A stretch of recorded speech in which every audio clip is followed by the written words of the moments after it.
Tesla sadly has finally put an end to the $35,000 Model 3, which in case some of you are confused saying, I thought that never came out, I thought that was just a goal, I thought they were just hoping to hit 35 and they never actually did, because whenever you check the website, you don't see an option for a $35,000 Model 3. The truth is, it was staring you right blank in the face. Standard Range Plus is actually the exact same hardware as Standard Range. Ordinarily, and this is not going to work anymore, you would just order a Standard Range Plus Model 3, and then you would call Tesla after the fact, tell them you would like it to be downgraded to a Standard Range version, and then before you pick it up, they would then reduce the pricing to $35,000, and they would also software limit a few things, primarily the range, which they would bring down to 220 miles. But the interesting part is that after the fact, you actually had the option to buy, for an extra $3,000, the extra range to turn it into a Standard Range Plus Model 3 again. So while they software limit the range, and also the 35K Tesla did not come with autopilot, you had to spend an additional $3,000 to get autopilot, which does in fact mean, to those of you who did end up buying the $35,000 Tesla, if you want to get full self-driving, it does not cost $10,000 for you. If you do not have autopilot enabled on your Model 3, that means it's an additional $13,000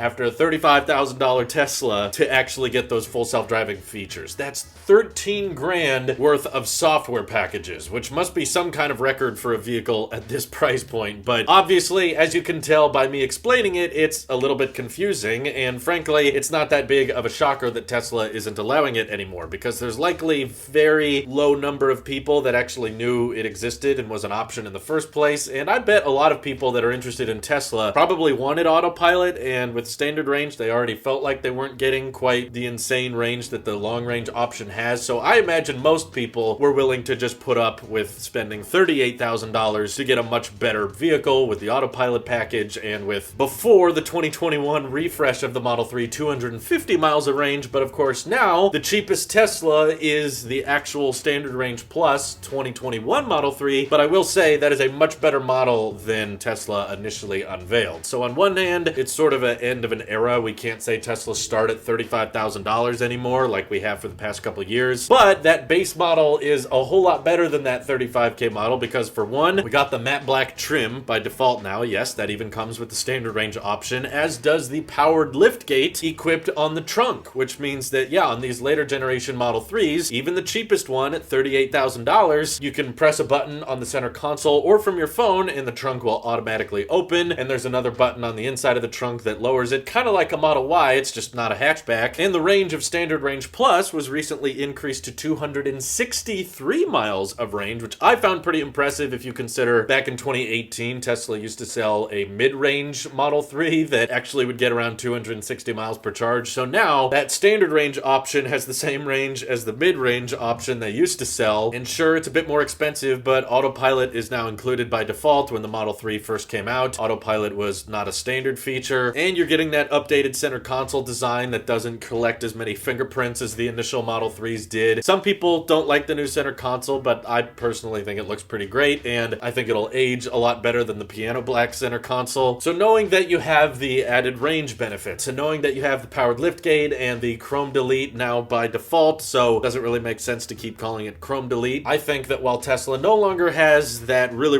limited option that probably only a handful of people were truly utilizing, it makes sense because they know that most of the demand is probably sticking with the models that are on the website. My one request, the one thing that I wish Tesla would change here though, is if you're gonna kill off the Standard Range Model 3 and not have that as an option anymore, can we just rebrand the Model 3 as Standard Range now? Drop the whole Plus thing? What's the point of having Standard Range Plus if there's no Standard Range? Like, it just feels redundant, and I feel like it would simplify the lineup a whole lot more if we could just say the Standard Range Model 3, the long range, and the performance model. You got your three variants, and then maybe Tesla, if you're taking my advice, bring back the long range rear-wheel drive option, and knowing the dual motor can get 350, maybe the single motor could get like 365 or 370 miles of range on a Model 3 that would be cheaper than the dual motor. You gotta know that would be the best seller. Maybe they can't afford to sell that, but either way, the efficiencies on the current Teslas are better than they've ever been. In fact, the Standard Range Model 3 has one of the best energy efficiencies of any electric car ever tested, and and you can buy it now. It's not a rumor. It's not a reservation page. It's literally out, and people are enjoying them, and I think that still the $38,000 Tesla is probably the best value, the best bang for your buck you're gonna get out of any Tesla, considering 260 miles is pretty great. You've got the powered trunk now, you've got the updated center console. Of course, all the Teslas are shipping with the full self-driving computer. It's a great deal. I would recommend it to a lot of people. What do you guys think of Tesla killing off the 35K model? Is this bad news? Or, I mean, I don't know how you short sellers think about Tesla, because whenever Tesla lowers their prices, everyone says there's no demand. And now Tesla's raising their prices? So does that mean there is demand? Your logic makes no sense to me. Anyway, thank you all for watching. Hope you have an excellent rest of your day. Take care.